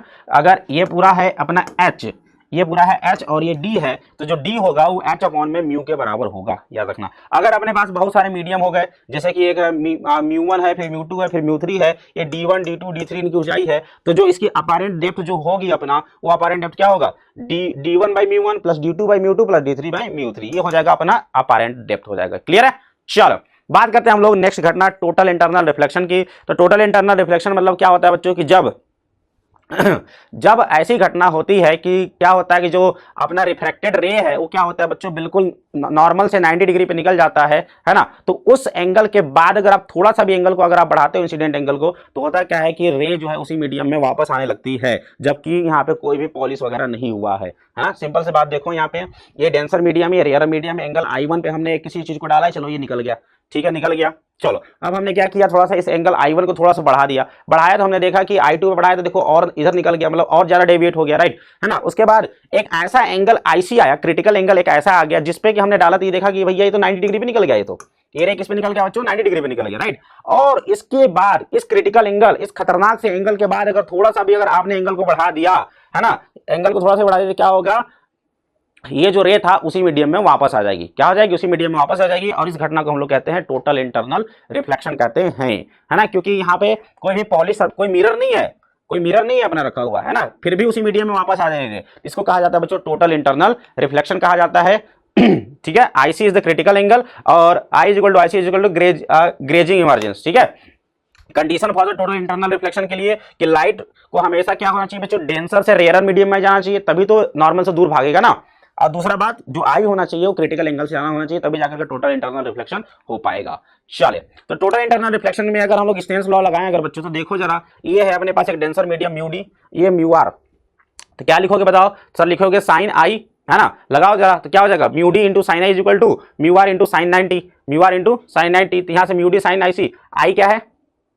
I is the critical angle, I is the critical angle, तो sine IC is equal to mu R, तो sine IC is equal to mu R upon mu D, तो IC इज इक्वल टू हो जाएगा sine inverse 1 upon में क्या हो जाएगा? Mu D हो जाएगा, क्योंकि हमने क्या किया, म्यू आर जो है रियर मतलब एयर के लिए म्यू आर जो होता है 1 होता है। ठीक है, चलो, इसके लिए टोटल इंटरनल रिफ्लेक्शन पे आधारित एक घटना है बच्चों मिराज, है ना। तो मिराज जो होता है total internal reflection plus refraction दोनों पे आधारित घटना होती है। तो होता क्या है, गर्मियों के दिनों में राजस्थान वाले मतलब रेगिस्तान वाले एरियो में क्या होता है कि जमीन जो बालू होता है बच्चों बहुत जल्दी गर्म हो जाता है ना। तो क्या होता है जो धरती होती है बहुत ज्यादा गर्म होती है, तो नीचे वाले जो लेयर्स होते हैं, है ना, वो क्या होते हैं बच्चों बहुत ज्यादा गर्म होते हैं ऊपर के कंपेरिजन में, राइट। भाई देखो ध्यान से, ये देखो बालू है ना, बालू बहुत जल्दी गर्म हो गया। तो बालू बहुत जल्दी गर्म हो गया तो क्या हो गया कि ऊपर वाले लेयर कैसे हैं बच्चों, कोल्ड है। ऊपर वाले लेयर कोल्डर है, नीचे वाले लेयर क्या है बच्चों बहुत ज्यादा गर्म है। तो जो लेयर ऊपर जो गर्म ठंडे हैं वो डेंस होंगे, है ना। अरे भाई नीचे वाले बहुत ज्यादा गर्म है, गर्म होकर उठ रहे होंगे, राइट। तो नीचे बहुत ज्यादा गर्म है, ऊपर कोल्ड है, तो क्या होगा तुम देख सकते हो कोल्ड से लेयर, कोल्ड से इधर हॉट की तरफ अपने को बहुत सारे लेयर्स बन जाते हैं, नहीं समझे। अरे भाई क्या हुआ कि ऊपर कोल्ड है, कोल्ड एयर है, नीचे गर्म हवा है। तो क्या होगा कि अपने पास डेंसिटी अलग अलग हुई कि नहीं, हवा की हुई अलग अलग। तो डेंसिटी अगर हवा की अलग अलग हुई तो अपने पास बहुत सारे मीडियम्स बन गए, क्या बन गए, मीडियम्स बन गए, ठीक है। तो होता क्या है कि रेगिस्तान वाले एरिया में हो जाता है क्या कि गर्मियों के दिनों में जब ऐसी गर्मी पड़ती है जिसकी वजह से जब ये डिफरेंट मीडियम्स बन जाते हैं यहाँ पे, तो होता क्या है कि इसका जो इमेज है मतलब इसका जो ऐसा लगता इसका इमेज अपने को जमीन में बना हुआ दिखता है, और जिसकी वजह से लगता है कि अपने पास यहाँ पे कोई नदी का झील या तालाब वगैरह कुछ यहाँ पे उपस्थित है ना। ऐसा इसलिए होता है क्योंकि ये लाइट रे जो है बच्चों, ये लाइट रे क्या है बच्चों, ये लाइट रे इस व्यक्ति के आंख पर डायरेक्ट आने के जगह पे क्या होता है, एक बहुत सारे मीडियम्स बन गए यहाँ पे, तो बहुत सारे मीडियम में रिफ्रैक्ट होते हुए आती है ना। बहुत सारे मीडियम देखो यहाँ पे रिफ्लेक्ट हुए, फिर यहाँ पे रिफ्लेक्ट हो रहा है, फिर यहाँ पे रिफ्लेक्ट हो रहा है, फिर एक पर्टिकुलर पॉइंट पे आता है जहां पे यहाँ से इसका टोटल इंटरनल रिफ्लेक्शन हो जाता है। यहाँ पे क्या होगा, टोटल इंटरनल रिफ्लेक्शन हो जाता है। फिर इसके बाद यहाँ पे इसकी आंखें पहुंचती है, तो जिसको आंखें पे जहां से पहुंचती है तो इसको लगता है कि लाइट रे यहाँ से नहीं आ रही है, इसको ऐसा फील होता है कि लाइट रे कहीं ना कहीं ये नीचे से आ रही है। और कहीं ना कहीं अगर लाइट रे नीचे से आ रही है मतलब कहीं ना कहीं यहाँ पे पानी वगैरह रहा होगा, तभी तो अपने को उसका इमेज नीचे दिखाई दे रहा है, पानी में दिखाई दे रहा है। समझे नहीं समझे बात को, क्लियर है। तो ये होता है बच्चों मिराज का फॉर्मेशन। सेम एप्लीकेशन होता है बच्चों ऑप्टिकल फाइबर में। ऑप्टिकल फाइबर में हम लोग नेटवर्क को क्या करते हैं बच्चों, लंबे डिस्टेंस तक पहुंचाने के लिए हम लोग क्या करते हैं, उसमें नेटवर्क को एक आईसी क्रिटिकल एंगल से ज्यादा एंगल पे क्या करते हैं इंसिडेंट कराते हैं, जिसकी वजह से क्या होता है कई बार टोटल इंटरनल रिफ्लेक्शन की घटना होती है। ये देखो आई को आईसी से ज्यादा करो तो हर बार है ना बच्चों, हर बार देखो टकराते हुए क्या होती है बच्चों, यहाँ से बाहर निकल आती है, ठीक है। तो ये होता है बच्चों ऑप्टिकल फाइबर में जो कि हम लोग प्रयोग करते हैं टोटल इंटरनल रिफ्लेक्शन की घटना का। चलिए बात करते हैं हम लोग रिफ्रैक्शन बाय प्रिज्म की। तो प्रिज्म क्या होता है सबसे पहले समझो तो यार, prism is a transparent optical instrument with flat polish surface that reflect light bound by two surfaces inclined at an angle. तो क्या करता है अपना प्रिज्म, क्या होता है बच्चों, एक तरीके से ट्रांसपेरेंट ऑप्टिकल एलिमेंट होता है। ट्रांसपेरेंट मतलब कि पारदर्शी होता है जिसमें कि लाइट पास हो जाए, ठीक है ना। तो इसमें क्या होता है बच्चों कि दो सरफेस को एक एंगल पे झुका करके रख देते हैं, दो सरफेस को एक एंगल पे झुका कर रख देते हैं और नीचे होता है बेस होता है ना। ठीक है, समझ गए। चलो ये होता है अपना क्या होता है प्रिज्म होता है ना। तो इसमें प्रिज्म में देखो तो अपने पास दो बार रिफ्रैक्शन देखने को मिलता है, एक पहला वाला सरफेस, दूसरा ये वाला सरफेस होता है। पहले वाले सरफेस पे एंगल आई है और है ना, एंगल आई मतलब जिस एंगल पे इंसिडेंस हो रहा है, और एंगल ई मतलब होता है एंगल ऑफ इमरजेंस, जिस एंगल पे वो निकल रहा है, राइट। तो और ये एंगल होता है बच्चों R1 और इसको बोल दो एंगल R2। ये R1 और R2 एंगल होते हैं, ठीक है, क्लियर है। Angle I is angle of incidence और एंगल क्या होता है ई क्या होता है इमरजेंस होता है। और एंगल ऑफ प्रिज्म, ये जो एंगल होता है इन ये दोनों सरफेस जिस एंगल पे झुके हुए हैं इस एंगल को कहते हैं हम लोग एंगल ऑफ प्रिज्म कहते हैं, ठीक है। तो angle of prism defined as the angle between the two surface through which the light passes, ठीक है भाई। चलो अब हम लोग बात करते हैं refraction by prism. Refraction by prism angle of deviation.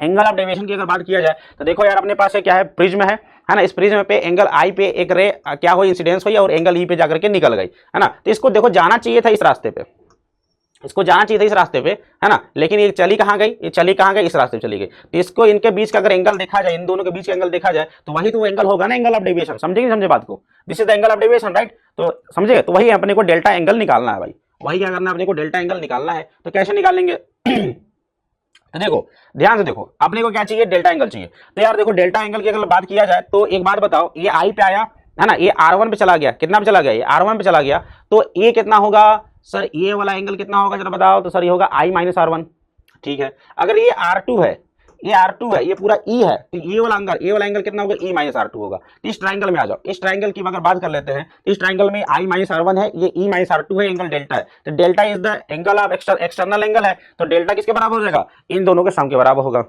जोड़ देंगे तो डेल्टा इज इक्वल टू आ जाएगा I plus E minus R1 plus R2, ठीक है। तो यहां से ये डेल्टा का फॉर्मूला निकल के आ गया।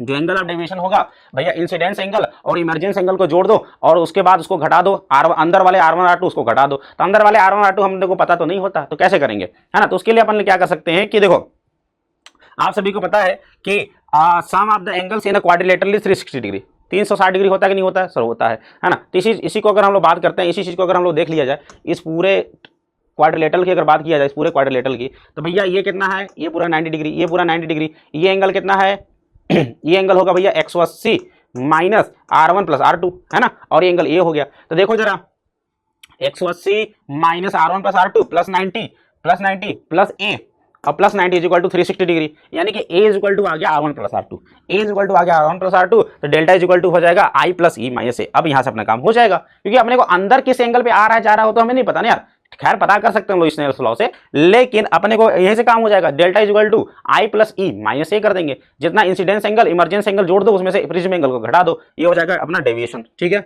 चलिए आगे बात करते हैं reflection by prism, angle of minimum deviation. Angle of minimum deviation की बात किया जाए तो मिनिमम डेविएशन की बात किया जाए भैया, तो देखो यार हो गया क्या है, देखो क्या है कि if I and R interchange then we get the same. हाँ, इससे पहले एक चीज और समझिएगा, एंगल इसमें एक चीज और समझिएगा, रिवर्सिबिलिटी ऑफ लाइट क्या होता है।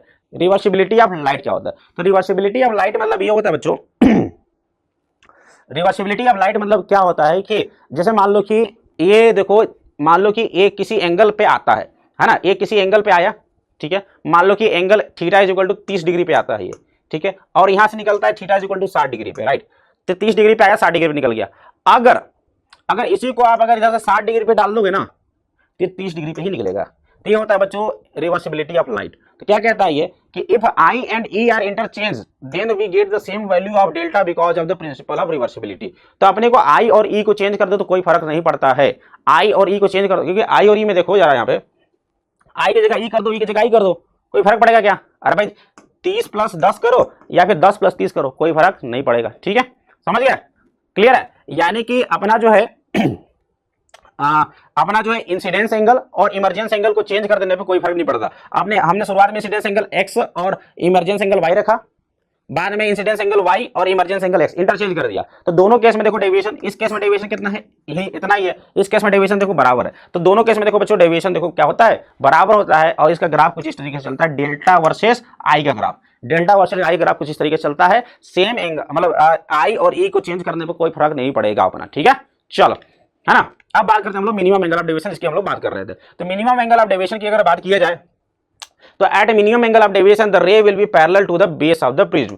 तो जब हम लोग मिनिमम डेविएशन की बात करते हैं तो वो डेविएशन मिनिमम तभी होगा जब हमारा जो रे है ना, जब हमारा ये जो रे है वो बेस के पैरेलल निकल जाए। कैसे निकल जाए, इस बेस के ये पैरेलल निकल जाए। ठीक है, तो इस कंडीशन में क्या होता है, इस कंडीशन में जो आई है और ई है ये बराबर हो जाते हैं। क्या होता है बच्चों, आई और ई बराबर हो जाते हैं, क्योंकि पैरेलल निकल गया यार, है ना। तो बिल्कुल इसमें कोई मतलब कि कुछ बेंडिंग हुआ ही नहीं, तो जितना एंगल पे आया था उतने एंगल पे ये निकल गया। तो आई और ई जब बराबर हो जाएंगे तो क्या होगा बताओ, delta M is equal to 2i minus A. I plus E बराबर थे, आई प्लस ई मतलब आई प्लस ई क्या हो जाएगा, 2i के बराबर हो जाएगा, तो 2i माइनस ए हो जाएगा, राइट। तो और R1 R2 बराबर हो जाएंगे इस केस में, और आई प्लस ई, आई और ई बराबर हो जाएंगे। इसका ग्राफ कुछ इस तरीके से बनेगा, है ना। इस पॉइंट पे, जिस पॉइंट पे आई और ई बराबर होंगे उस पॉइंट पे मिनिमम डेविएशन अपने को देखने को मिलता है। तो मिनिमम डेविएशन के लिए स्टेटमेंट भी आप सभी को याद रखना है कि मिनिमम डेविएशन तब होगा जब अपना जो रे होगा बेस के पैरेलल निकल जाए। भाई बेस के कैसे निकल जाए, पैरेलल निकल जाए। क्लियर है, चलिए, है ना, आगे चला जाए। तो हमने देखा भैया कि जो डेल्टा था वो आई प्लस ई माइनस ए के बराबर आ गया, है ना। मिनिमम एंगल ऑफ डेविएशन की अगर हम लोग बात कर लेते हैं तो उस कंडीशन में हमने देखा कि डेल्टा एम 2i माइनस ए हो गया। और यहां से अगर आपसे आई पूछ दे कि ऐसा एंगल बताइए जिसपे कि हमारा डेविएशन मिनिमम हो, तो वहां से आई इज इक्वल टू क्या होगा, delta M plus A by में 2। ठीक है, और A is equal to R1 plus R2 हो ही गया, और मिनिमम एंगल ऑफ डेविएशन में R1 R2 दोनों बराबर होंगे तो दोनों 2r के बराबर हो जाएगा। तो r इज इक्वल टू आ गया a by 2, r is equal to आ गया a बाई 2। अब लगा लो Snell's law, mu air into sine I is equal to mu P into sine R, mu P into sine R. ठीक है, तो म्यू एयर के लिए रिफ्रैक्टिव इंडेक्स 1, साइन आई की जगह पे delta M plus A by 2 is equal to mu P into sine A by 2, sine A by 2, है ना, आर की जगह ए बाई 2। तो यहाँ से mu P is equal to आपने निकाल लिया sine delta M plus A by 2 divide by sine A by 2। This is the very famous formula, यही तो है बहुत फेमस फार्मूला जिसका डेरिवेशन आप सभी को पूछ भी देता है कभी कभी। ठीक है, क्लियर है, इस तरीके से आप इसका वैल्यू यहाँ से कैलकुलेट कर सकते हो भाई साहब। ठीक है, चल आगे चला जाए, है ना। Refractive index in terms of delta M for the thin prism. हम बात कर लेते हैं थोड़ा सा थीन प्रिज्म की बात कर लेते हैं। तो थीन प्रिज्म के लिए यार होता क्या है, देखो देखो म्यूपी इज इक्वल टू, आपने देखा कि जो साइन है डेल्टा है ना, म्यूपी मतलब प्रिज्म, म्यूपी क्या है, प्रिज्म का रिफ्रैक्टिव इंडेक्स है भाई, है ना। तो म्यूपी क्या है, प्रिज्म का रिफ्रैक्टिव इंडेक्स कितना आ गया, sine delta M plus A by two divide by sine A by two, right. तो अब देखो जरा, हमने क्या किया, थीन प्रिज्म की बात कर ली। थीन प्रिज्म के लिए जो ए होगा वो बहुत कम होगा, पतले प्रिज्म के लिए ए बहुत कम होगा। तो भाई साइन अगर ए कम है तो साइन ए को हम लोग क्या लिख सकते हैं, लगभग लगभग ए तो लिख ही सकते हैं, साइन ए को क्या लिख सकते हैं, लगभग लगभग ए लिख सकते हैं, है ना। तो ऊपर नीचे साइन हटा दो तो delta M plus A by two, दो से दो कटा दो तो delta M is equal to आ जाएगा A into mu P minus one, है ना। तो जब थीन प्रिज्म होता है, जब प्रिज्म अपना बहुत पतला होता है तो उस कंडीशन में जो एंगल ऑफ डेविएशन होता है वो ए इंटू म्यूपी माइनस वन होता है, ठीक है, याद रखना। चलो बात करते हैं हम लोग डिस्पर्सन ऑफ लाइट की, फटाफट बात करेंगे यार। डिस्पर्सन ऑफ लाइट मतलब the phenomena of splitting of light into its constituent colours, है ना। लाइट का उसके कॉन्स्टिट्यूएंट कलर में बिखरने की घटना को क्या कहते हैं, डिस्पर्सन ऑफ लाइट कहते हैं, राइट। जैसे कि आप सभी लोग देख रहे हैं, व्हाइट लाइट आया और है ना, व्हाइट लाइट में 7 डिफरेंट कलर्स होते हैं, तो सबका अलग अलग क्या होगा, अलग अलग डेविएशन होगा, जिसकी वजह से अपने को एक पैटर्न अपने को देखने को मिल जाता है। क्लियर है, समझ में आ गया। चलो एंगुलर डिस्पर्सन की अगर बात करते हैं हम लोग, एंगुलर डिस्पर्सन की बात करते हैं कि कितना एंगल से डिस्पर्स हो गया। तो देखो ये डेल्टा वी हो गया, वायलेट का हो गया, डेल्टा वाई येलो का हो गया, डेल्टा आर हो गया, रेड का हो जाएगा, है ना। ये कितना कितना एंगल से डिस्पर्स हो रहे हैं। तो भैया देखा जाएगा अगर एंगुलर डिस्पर्सन की बात किया जाए तो थीटा इज इक्वल टू होगा डेल्टा वी माइनस डेल्टा, सबसे ज्यादा जिसका डेविएशन माइनस सबसे कम जिसका डेविएशन हो गया, तो हो जाएगा A mu V minus one minus A mu R minus one. Solve कर देंगे तो जो थीटा आ जाएगा हो जाएगा बच्चों A into mu V minus mu R. Mean deviation of white light का मीन डेविएशन अगर पूछ दे तो क्या करोगे, A into mu Y minus one, yellow colour का जो म्यू होगा माइनस वन कर देना, ठीक है। और डिस्पर्सिव पावर क्या होता है, angular dispersion divide by mean deviation, mu V minus mu R divide by mu Y minus one. ये पूरे फार्मूले बहुत काम के हैं, याद कर लेना ये फार्मूले, ठीक है। फार्मूला लिख लो, याद कर लो। चलो आगे चलते हैं हम लोग, रिफ्लेक्शन थ्रू स्फेरिकल सरफेस, है ना। तो रिफ्लेक्शन थ्रू स्फेरिकल सरफेस देखा जाए तो बच्चों अपने पास एक स्फेरिकल सरफेस है ना, स्फेरिकल सरफेस है, यहाँ पे रखा हुआ है ऑब्जेक्ट, है ना। अब अपने पास कुछ नहीं है, लेंस वगैरह नहीं है, तो अपने पास मिरर वगैरह नहीं है ना, क्या है, बस ये सिंपल सा क्या है, स्फेरिकल सरफेस है। तो यहाँ से अगर हम लोग रिफ्लेक्शन की बात किया जाए बच्चों, तो देखो क्या हो रहा है, यहाँ पे लाइट रे गई, जिस पॉइंट पे लाइट रे जाएगी वहाँ पे हम लोग खींच देंगे, नॉर्मल से एंगल आई बन गया, है ना। तो यहाँ से बच्चों क्या होगा, ये नॉर्मल की ओर झुक जाएगी और यहाँ पे जाकर के इमेज बन गया है। ये हो गया इसका सेंटर ऑफ कर्वेचर सी, इसका ये डिस्टेंस हो गया आर, ये मीडियम हो गया म्यू टू, वी हो गया इसका पोल से आई तक का डिस्टेंस, और यू हो गया इसके बीच का डिस्टेंस, ठीक है, समझ में आ रहा है। चलिए तो याद रखो यार, अपना रे किधर चल रहा है, डायरेक्शन चल रहा है, तो इधर यू जो होगा वो क्या होगा, निगेटिव होगा, है ना। वी क्या होगा, वी होगा अपना पॉजिटिव, और आर भी क्या होगा अपना पॉजिटिव होगा, क्योंकि डिस्टेंस आ रहा है इधर की ओर, इधर वाला डिस्टेंस क्या हो गया, पॉजिटिव होंगे, इधर वाला डिस्टेंस क्या होगा, निगेटिव होंगे, ठीक है।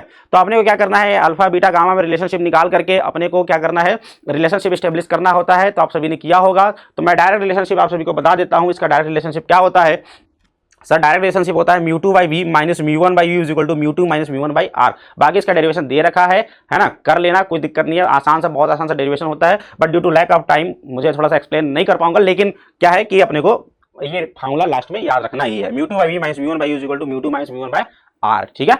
चलो आगे चला जाए, हम लोग बात करते हैं बच्चों, हम लोग लेंस की बात कर लेते हैं। तो लेंस यार अपने पास क्या होता है, दो टाइप का लेंस होता है, कन्वेक्स लेंस और कॉन्केव लेंस होता है। लेंस आप सभी को पता होता है क्या करता है कि एक ऐसा डिवाइस होता है जो कि लाइट को क्या करता है, एक जगह पे क्या करता है, फोकस करता है, या फिर एक जगह फैला देने का काम करता है। तो दो टाइप के लेंस होते हैं, कॉन्वेक्स और कॉन्केव लेंस होते हैं, ठीक है। तो कॉन्वेक्स लेंस कैसे बनता है भैया, तो कॉन्वेक्स लेंस कुछ इस टाइप का बनता है, कुछ इस टाइप का दिखता है कॉन्वेक्स लेंस, है ना। और अपने को कुछ इस टाइप का वास्तव में देखा जाता है, उस पोर्शन कट करके यहाँ पे ले आओ, तो क्या करता है, एक तरीके से ये रेज को क्या करता है बच्चों, फोकस करने का काम करता है। दूसरा है कॉन्केव लेंस, कॉन्केव लेंस कुछ इस टाइप से कट करके बनाया जाता है इसको, तो ये क्या करता है बच्चों, लाइट को डिस्पर्स करने का काम करता है। लाइट को देखो क्या कर रही है, डिस्पर्स करने का काम कर रहा है। कौन सा सर, तो सर कॉन्केव लेंस, ठीक है।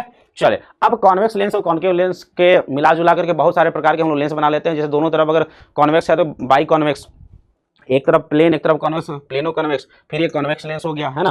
क्या हो गया अपने पास, ये कॉन्वेक्स लेंस हो गया। उसके बाद पॉजिटिव मेनिस्कस, है ना। उसके बाद बाई कॉन्केव, दोनों तरफ कॉन्केव है। उसके बाद क्या बच्चों, कॉन्केव लेंस हो गया। उसके बाद एक तरफ प्लेन एक तरफ कॉन्केव, प्लेनो कॉन्केव, और फिर उसके बाद बच्चों नेगेटिव मेनिस्कस, ठीक है।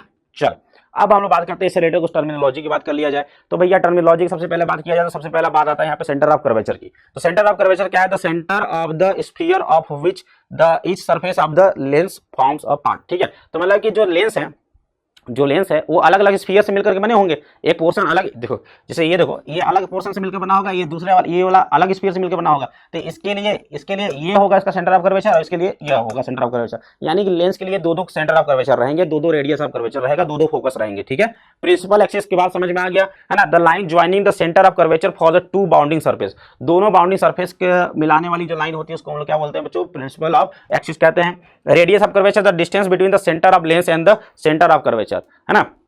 लेंस का जो सेंटर है और सेंटर ऑफ कर्वेचर के बीच का जो डिस्टेंस है that is known as the centre radius of curvature कहा जाता है उसको। ठीक है, ऑप्टिकल सेंटर क्या होता है यार, ऑप्टिकल सेंटर मतलब इसको कहा जाता है सेंटर ऑफ द लेंस को ऑप्टिकल सेंटर कह दो, है ना। तो it is a point for a given lens through which the any ray passes undeviated. तो ऑप्टिकल, याद रखना ऑप्टिकल सेंटर मतलब लेंस का सेंटर को जनरली वैसे डिफाइन नहीं किया जाता, बट ऐसे हम लोग कह देते हैं। लेकिन ऑप्टिकल सेंटर ऐसा पॉइंट होता है जहां से अगर कोई भी रे गुजरी, तो भैया कोई भी डेविएशन नहीं होता है, इसका सीधे निकल जाती है भाई। ठीक है, तो याद रखना ऑप्टिकल सेंटर क्या होता है बच्चों, can lie inside on the surface or outside the lens depending upon the values of radius of curvature of the surface. ठीक है, तो ये जो ऑप्टिकल सेंटर है ये कहीं पर भी हो सकता है, अंदर बाहर और सरफेस पे भी कहीं पर भी हो सकता है।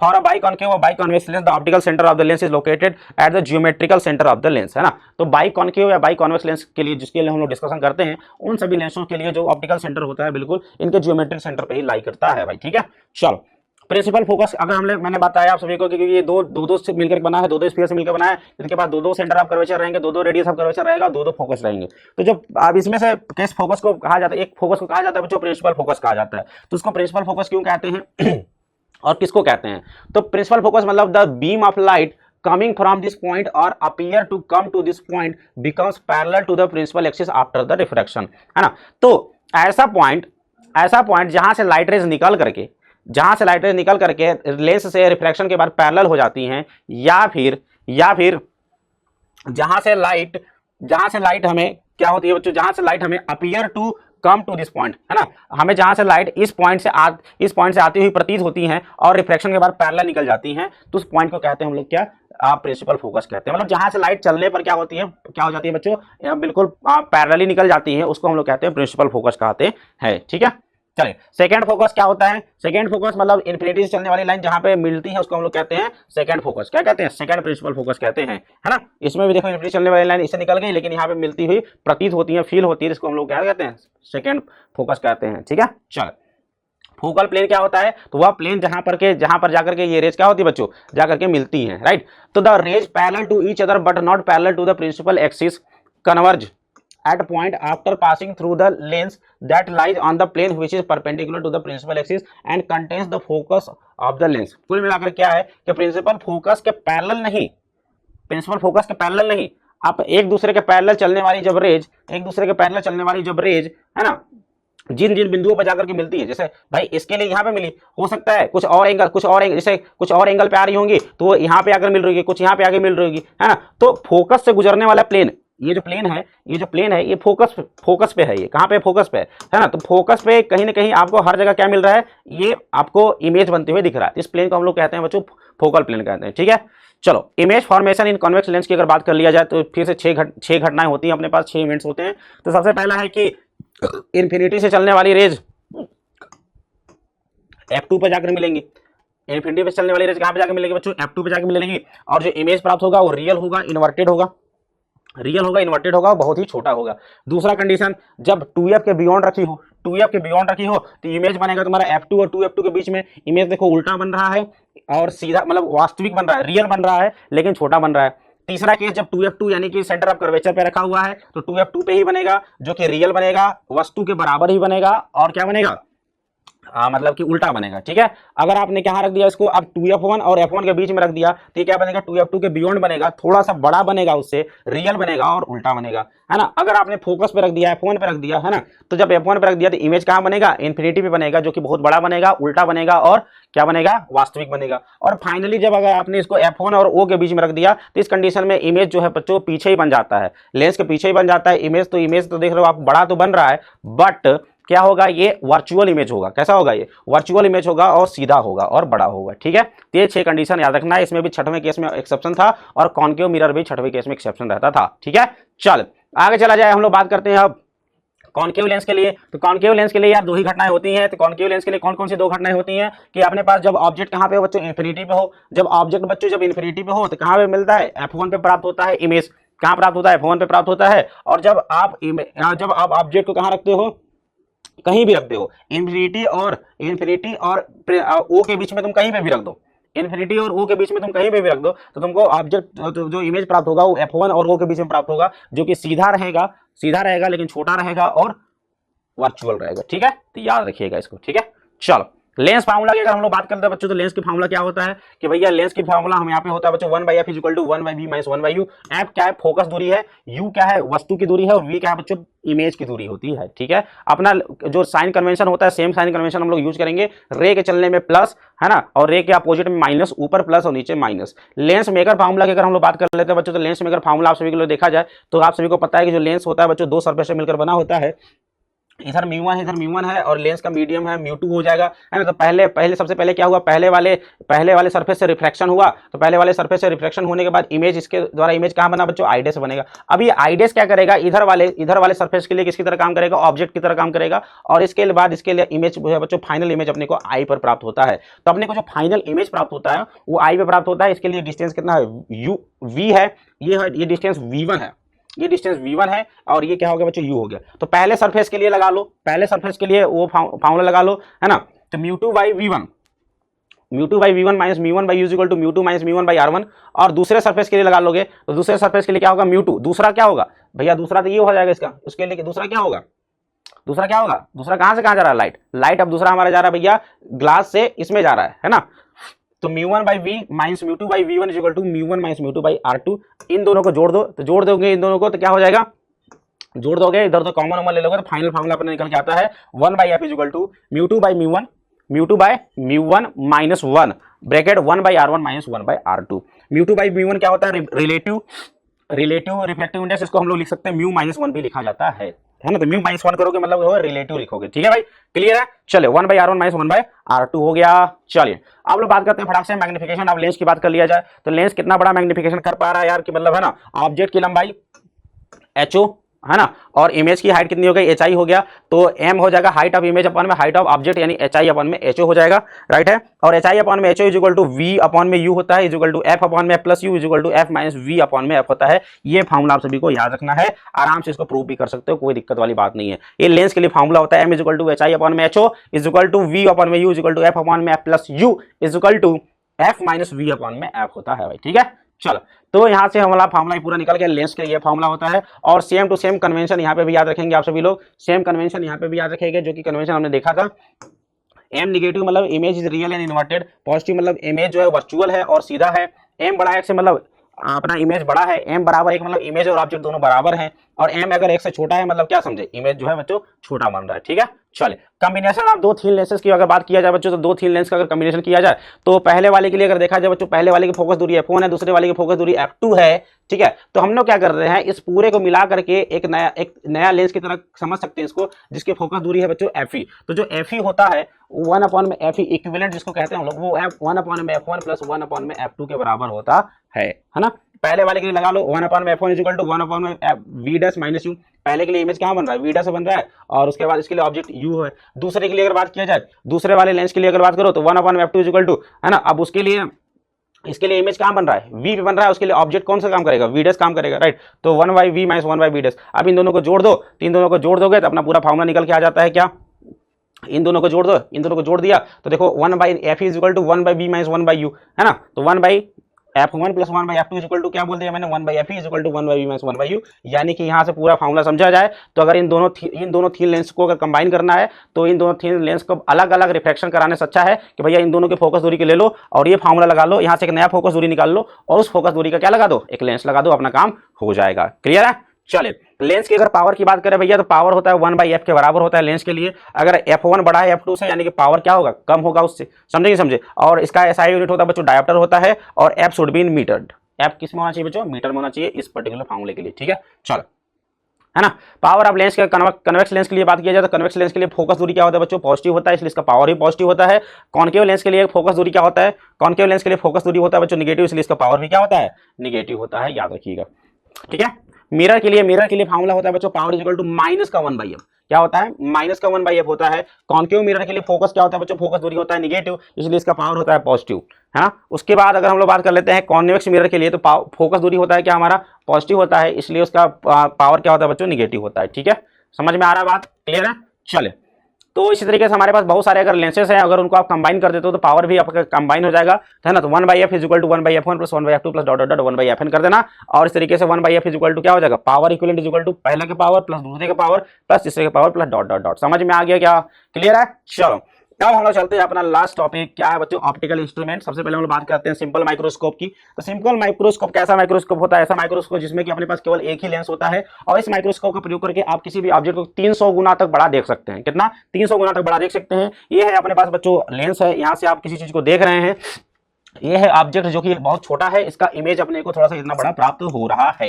ठीक है, तो ये हो गया बच्चों, ये U हो गया, ये फोकस दूरी हो गया, ये D हो गया। D मतलब क्या है कि जो स्पष्ट दृष्टि की जो न्यूनतम दूरी होती है, minimum distance for the clear I जो होता है, दैट इज योर D होता है भाई। ठीक है, समझ में आ रहा है कि नहीं आ रहा है। ठीक है, तो अपने को क्या करना है, अपने को माइक्रोस्कोप वाले चैप्टर्स में जो क्या करना होता है कि अपने को मैग्निफिकेशन का फार्मूला पता रहना चाहिए। तो मैग्निफिकेशन मतलब क्या होता है यार, कि मैग्निफिकेशन मतलब यहाँ पे ये होता है कि sir theta with lens divide by theta without lens, है ना। लेंस लगाने के बाद आपको कितना बड़ा दिख रहा है, और लेंस लगाने से पहले आपको कितना बड़ा दिख रहा था, उसके रेशियो को हम लोग क्या कहते हैं बच्चों, मैग्निफिकेशन कहते हैं, राइट। तो थीटा विथ लेंस मतलब थीटा डैश, और थीटा विदाउट लेंस मतलब थीटा नॉट। तो थीटा डैश और थीटा नॉट की वैल्यू अपने को निकालनी होती है। तो थीटा डैश क्या हो जाएगा, थीटा डैश हो जाएगा सर अपना HO अपॉन में U, HO अपॉन में U इज इक्वल टू क्या हो जाएगा, HI अपॉन में D, HI अपॉन में D। तो theta dash is equal to क्या हो जाएगा, tan थीटा डैश या फिर थीटा डैश मान लो, तो HO अपॉन में U is equal to HI upon में D निकल जाएगा। क्लियर है। चले, तो सिंपल माइक्रोस्कोप के लिए आपने देखा कि ये इसके बराबर आ गया, और m क्या होता है सर, m होता है अपना बिना लेंस लगाने के बाद तुम्हारा कितना थीटा बन रहा है,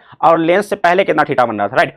तो अगर हम लोग मैग्निफिकेशन की अगर बात कर लें इसके, तो दो कंडीशन में हम लोग बात करेंगे। जब हमारा इमेज बच्चों नियर पॉइंट पे बनता है, यानी कि डिस्टेंस कैपिटल D पे बनता है, 25 सेंटीमीटर पे बनता है, स्पष्ट दृष्टि की न्यूनतम दूरी पे बनता है। और दूसरा हम लोग बात करते हैं जब इमेज हमारा बिल्कुल इन्फिनिटी बन रहा है, मतलब हमारा आंख क्या है, बिल्कुल रिलैक्स्ड आंख है, हमारा आंख बिल्कुल मस्त है। ठीक है, समझ गया। तो देखो जरा, तो अगर हम लोग बात करते हैं सबसे पहले कंडीशन की, जब नियर पॉइंट पे बन रहा है अपना इमेज, तो जब इमेज जो है नियर पॉइंट पे बन रहा है भैया, तो थीटा डैश, आप बात बताओ थीटा डैश कितना होगा। थीटा डैश हो जाएगा यार अपना HO अपॉन में U is equal to HO upon में U, ये देखो थीटा डैश, देखो theta dash is equal to हो जाएगा HO अपॉन में U। ठीक है, चलो एक चीज और, m is equal to HI upon में H is equal to theta dash upon में थीटा। थीटा वो क्या होगा, थीटा वो मतलब विदाउट लेंस, विदाउट लेंस मतलब यहाँ पे क्या हो रहा है, HO अपॉन में D, HO अपॉन में D। तो थीटा वो हो गया HO अपॉन में D, HO अपॉन में D, और m इज इक्वल टू यहाँ पे रख दिया HO अपॉन में U, और HO अपॉन में D काट देंगे तो D अपॉन में U आ जाएगा। क्या आ जाएगा, D अपॉन में U आ जाएगा। और लेंस फार्मूला से भी लगा सकते, लेंस फार्मूला लगा दो अब आगे, तो 1/v is equal to 1/v minus 1/u is equal to 1/f, यानी कि इमेज कहां बन रहा है भैया, D पे बन रहा है, तो minus 1/d is equal to minus U, तो U पे रखा था इज इक्वल टू 1/f, यहां से U इज इक्वल टू आपने निकाल लिया, इतना आ गया। U की वैल्यू को अगर आप यहां पे रख देते हो तो फाइनल फार्मूला निकल के आता है m का। सिंपल माइक्रोस्कोप के लिए, सिंपल माइक्रोस्कोप के लिए फार्मूला निकल के आता है m is equal to 1 plus d/f, 1 plus d/f जब D पे इमेज बनता है। दूसरा कंडीशन, जब इन्फिनिटी पे बनता है, तो जब इन्फिनिटी बनता है तो m is equal to d/f होता है, बस v की जगह क्या रख दो, इन्फिनिटी रख दो, अपना काम हो जाएगा। तो m इज इक्वल टू होता है d/f, बस बहुत सिंपल सा बात है भाई। जब अपना d पे बन रहा है तो 1 प्लस d/f, क्या बोलोगे, 1 प्लस d/f। और जब इन्फिनिटी पे इमेज बन रहा है, मतलब आंख रिलैक्स्ड है, कोई दिक्कत नहीं है ना, आराम से देख रहे हैं हम लोग, तो क्या m is equal to d/f। Clear है। चले, अब हम लोग बात करते हैं बच्चों कंपाउंड माइक्रोस्कोप। कंपाउंड माइक्रोस्कोप एक बहुत तगड़ा लेवल का माइक्रोस्कोप होता है, जिसमें कि आप सिंपल माइक्रोस्कोप का प्रयोग करके केवल 300 गुना देख पा रहे थे। कंपाउंड माइक्रोस्कोप का प्रयोग करके आप किसी भी चीज का इमेज को आप 200 गुना बड़ा देख, 2000 गुना बड़ा देख सकते हैं। कितना, 2000 गुना बड़ा देख सकते हैं। इसमें हमारे पास दो लेंस लगे रहते हैं, देखिए जरा, है ना। हम लोग जनरली इसको माइक्रोस्कोपिक लेवल पे DNA वगैरह का स्टडी करने के लिए इसका यूज किया जाता है, बिल्कुल, है ना। तो कंपाउंड माइक्रोस्कोप में अपने पास दो टाइप का लेंस होता है, इसके द्वारा इमेज का बनना बड़ा इंपॉर्टेंट है भैया, इमेज का बनना पढ़ लेना बहुत जरूरी चीज है ना। ये पूरा रे डायग्राम रिवाइज जरूर कर लेना। ये अपने पास है, जो ऑब्जेक्ट की ओर लेंस होता है उसको ऑब्जेक्टिव लेंस कहते हैं, आंख की ओर जो लेंस होता है उसको हम लोग आईपीस कहते हैं। ये है ऑब्जेक्ट, इतना छोटा सा है, पहले लेंस जो रिफ्लेक्शन होकर के इमेज अपना बनता है H डैश। अब ये H डैश इस बड़े वाले के लिए किसकी तरह काम करता है, ऑब्जेक्ट की तरह काम करता है। फिर ये इसका इमेज बच्चों, ये फाइनल इमेज अपने को ऐसा ही प्राप्त होता है। तो इसमें मैं आप सभी को डायरेक्ट फार्मूला बता देता हूँ, ये रे ट्रेसिंग वगैरह आप सभी को पता होना ही चाहिए, रिवाइज कर लेना। ये है HO, मतलब बता ही देता हूं मैं क्या है, UO, यानी कि क्या है बच्चों, ये ऑब्जेक्ट की दूरी है। UO मतलब ऑब्जेक्टिव पीस से, और FO क्या है, फोकस दूरी ऑफ ऑब्जेक्टिव पीस। ठीक है, ऑब्जेक्टिव लेंस का। क्लियर है। VO क्या है, VO मतलब ऑब्जेक्टिव पीस ने कितनी दूरी पर इमेज बनाई है। अब ये जो इमेज बनी है इस लेंस के लिए किसकी तरह काम करेगा, ऑब्जेक्ट की तरह काम करेगा, है ना, object for the eyepiece. और ये हो गया इसके लिए फोकस दूरी एफ हो गया, और इसके लिए जो यहाँ पे इमेज बन रहा है वो क्या हो जाएगा, वी हो जाएगा। तो ये पूरा पूरा अगर देख लिया जाए बच्चों, तो यहाँ से अपने को फिर से क्या चाहिए, मैग्निफिकेशन चाहिए। तो मैग्निफिकेशन थीटा विथ लेंस और विदाउट लेंस, तो थीटा डैश अपने को चाहिए होता है। तो थीटा डैश यहाँ से निकल के आता है वीओ एचओ अपन में वीओ इंटू यूवी। पूरा देख लेना, डेरिवेशन बहुत आसान सा है, कुछ भी नहीं है, ठीक है। देख लो, मैं बता देता हूँ। Tan theta dash, tan theta dash देखो जरा, टेन थीटा डैश क्या है, tan theta dash is equal to क्या लिखा है इसने, theta dash is equal to H dash upon में यूवी, है ना। एच डैश अपन में ये डिस्टेंस यूवी होगा कि नहीं होगा, सर होगा। एमओ इज इक्वल टू बताओ, एमओ इज इक्वल टू क्या लिखोगे, माइनस एच डैश अपन में एचओ लिखोगे नहीं लिखोगे, ऑब्जेक्टिव पीस के लिए, ऑब्जेक्टिव पीस के लिए एच डैश अपन में एचओ लिखोगे, सर बिल्कुल लिखेंगे, इज इक्वल टू वीओ अपन में यू हो जाएगा। तो यहाँ से एच डैश की वैल्यू निकाल ली, एच डैश की वैल्यू को आप यहाँ रख दो, तो ये फाइनल आ गया आंसर वीओ एचओ अपन में यूओ इंटू यूवी, ठीक है। अब इसके बाद थीटा डैश अपना यही हो गया, थीटा ओ एचओ अपन में डी तो हमेशा होता ही है, थीटा ओ क्या होता है, एचओ अपन में डी होता है, राइट। तो यहाँ से पूरा पूरा कर दिया, तो M is equal to formula निकल के आ गया अपना वीओ अपन में यू इंटू डी अपन में यूवी। वी अपन में यू मतलब ऑब्जेक्टिव पीस का मैग्निफिकेशन, और डी अपन में यूवी क्या है बच्चों, आई पीस का मैग्निफिकेशन, यानी ओवरऑल मैग्निफिकेशन दोनों के मैग्निफिकेशन के प्रोडक्ट के बराबर है। क्लियर है, समझ में आ गया, चलो, है ना। तो अब अपने पास मैग्निफिकेशन का एक इंपॉर्टेंट अगर फॉर्मूला देखा जाए बच्चों, तो अगर अपना इमेज कहां पे बन रहा है, जो फाइनल इमेज अगर डी पे बन रहा है, तो फाइनल इमेज अगर डी पे बन रहा है तो अपने को यहाँ पे फॉर्मूला में करना है वी अपन व्यू ब्रैकेट में 1 प्लस डी अपन में एफ ही कर देना है। और अगर फाइनल इमेज अगर इन्फिनिटी पे बन रहा है तो अपने पास करना है V upon view into D upon में एफ ही कर देना है। मतलब सिंपल माइक्रोस्कोप वाला फॉर्मूला में क्या करना है, बस ये वाला चीज आगे जोड़ देना है बस, ठीक है। तो ये हो जाएगा, थोड़ा सा मैग्निफिकेशन और बढ़ जाता है ऑब्जेक्टिव पीस के द्वारा। क्लियर है, आईपीस तुम्हारा सिंपल माइक्रोस्कोप की तरह काम कर रहा था, लेकिन आपने एक और जोड़ दिया है जिसकी वजह से इसका मैग्निफिकेशन आप इसमें और मल्टीप्लाई कर दो, बस काम खत्म, ठीक है। तो बस वही है अपना सिंपल माइक्रोस्कोप और कंपाउंड माइक्रोस्कोप की कहानी। बात कर लेते हैं हम लोग लेंथ की बात कर लेते हैं, माइक्रोस्कोप की लेंथ की बात कर लेते हैं। तो अगर इमेज अपना डी पे बनता है तो इसमें इस कंडीशन में अगर अपन लोग बात कर लेते हैं लेंथ, इसके बीच की दूरी की बात कर लेते हैं, माइक्रोस्कोप की लेंथ की अगर बात कर लिया जाए तो ये हो जाएगा बच्चों कितना, तो ये हो जाएगा सर वीओ प्लस एफ के बराबर, वीओ प्लस यूवी के बराबर, वीओ प्लस यूवी के बराबर, है ना। याद रखना, वीओ मतलब ऑब्जेक्टिव पीस का इमेज की दूरी प्लस आई पीस के वस्तु की दूरी की, और इस कंडीशन में वीओ प्लस एफ ही करेंगे। इन्फिनिटी पे जब बन रहा है तो इन्फिनिटी पे कब बनेगा, जब इसके लिए यूवी किसके बराबर हो जाए, यूवी किसके बराबर हो जाए, फोकस के बराबर हो जाए, तो यू वीओ प्लस एफ ही, तो इस कंडीशन में लेंथ हो जाएगा वीओ प्लस एफ ही के बराबर होता है, ठीक है। चलो, है ना। तो यहां से हमने फॉर्मूला पढ़ लिया है, दिख नहीं रहा है कोई बात नहीं, हमने वही फॉर्मूला यहाँ पे लिखा हुआ है। आगे चलते हम लोग बात कर लेते हैं फटाक से टेलीस्कोप की। तो टेलीस्कोप की अगर बात कर ले बच्चों, तो टेलीस्कोप क्या होता है बच्चों, दूर, है ना। माइक्रोस्कोप में क्या हुआ, छोटी छोटी चीजों को हम लोग बड़ा करके देख रहे थे, अब हम लोग टेलीस्कोप का प्रयोग करके क्या करते हैं, दूर वाले चीजों को हम लोग देखने का प्रयास करते हैं, राइट। तो इसमें क्या होता है, जो ऑब्जेक्ट रखा होता है बहुत इन्फिनिटी पर रखा होता है, इससे रेज आती है बच्चों, इन्फिनिटी आती है ना। तो the telescope is used to form magnified image of the distance object, दूर पे रखे हुए ऑब्जेक्ट का इमेज, बड़ा इमेज बनाने के लिए इसका प्रयोग किया जाता है। इसमें भी दो लेंस होते हैं, ऑब्जेक्टिव लेंस और आई पीस होता है, आंख की तरफ जो होता है उसको आई पीस कहते हैं। वस्तु की तरफ जो रहता है बच्चों, वहां पे लेंस बड़ा होता है और यहाँ पे लेंस छोटा होता है आई पीस की ओर, क्योंकि अपने को ज्यादा अमाउंट ऑफ लाइट चाहिए होता है, ताकि बहुत दूरी से लाइट आ रही है, right, as compare to the microscope, ठीक है। तो चलो, ये देखो अल्फा एंगल पे आ रही थी, अल्फा एंगल पे निकल गई, है ना। यहाँ पे देखो सबसे पहले इमेज बनता है एच डैश, अब एच डैश इसके लिए क्या करेगा, वस्तु की तरह काम करेगा, और इसका इमेज ये फाइनल यहाँ पे इमेज एच आई बन जाता है। क्लियर है। तो इसमें हम लोग मैग्निफिकेशन पावर चाहिए होता है टेलीस्कोप में भी, तो टेलीस्कोप में भी मैग्नीफाइंग अगर पावर देखा जाए बच्चों, तो यहाँ पे मैग्नीफाइंग पावर हम लोग दिखाते हैं बीटा अपॉन में अल्फा से। बीटा अपॉन में अल्फा क्या होता है भाई, तो ये बीटा, है ना, फाइनल इमेज कितना एंगल बना रहा है, और सबसे पहले ऑब्जेक्ट कितना एंगल बना रहा था, राइट। ऑब्जेक्ट कितना एंगल बना रहा था अल्फा, और इमेज कितना एंगल बना रहा है बीटा। तो बीटा अपॉन में alpha is our magnifying power, जो कि होता है बच्चों एफ ओ अपॉन में यूवी के बराबर। किसके बराबर होता है, एफ ओ अपॉन में यूवी के बराबर होता है, ठीक है।